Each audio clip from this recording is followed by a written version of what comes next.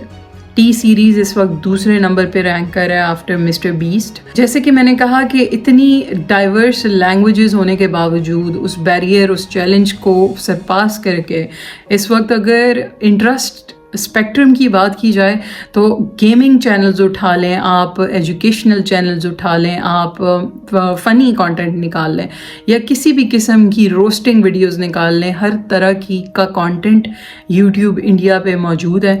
اور ساتھ ہی ساتھ اگر ان کے سبسکرائبرز کی آپ نے بات کرنی ہے تو ملینز میں سبسکرائبرز ہیں اور ملینز میں ویوز جا رہے ہیں۔ اس کی وجہ یہ ہے کہ انٹرسٹ اسپیکٹرم بہت براڈ ہے، بہت وسیع ہے۔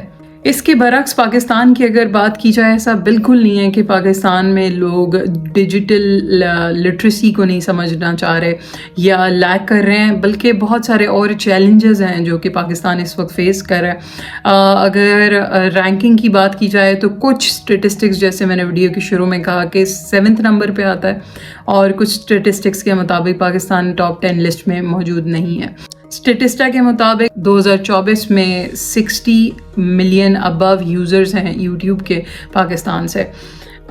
پوٹینشیل پاکستان کی دیکھی جائے تو وہ 150 ملین سے اوپر کی ہے، مگر کئی سارے چیلنجز کی وجہ سے پاکستان گلوبل کریٹر اکانومی میں کوئی بڑا خاص امپیکٹ نہیں ڈال پا رہا۔ ہمارے پاس بھی چینلز موجود ہیں، فیملی ولاگنگ میں اگر سسٹرالوجی موجود ہے، اور بھی کئی سارے، عرفان جنیجو موجود ہے، مورو موجود ہے، کئی سارے یوٹیوبرز اس وقت اچھا بھی کام کر رہے ہیں پاکستان میں، لیکن ہم اس لیول پر ملینز آف سبسکرائبرز نہیں دیکھ پا رہے۔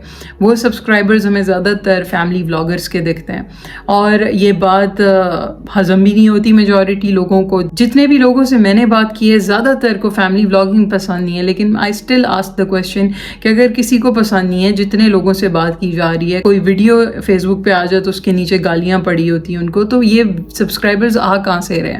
اس کی وجہ یہ ہے کہ پاکستان کے اندر ایون دو لینگویج بیریئرز کم ہیں، لیکن ایک بہت بڑا مسئلہ یہ ہے کہ انٹرسٹ اسپیکٹرم بہت چھوٹا ہے۔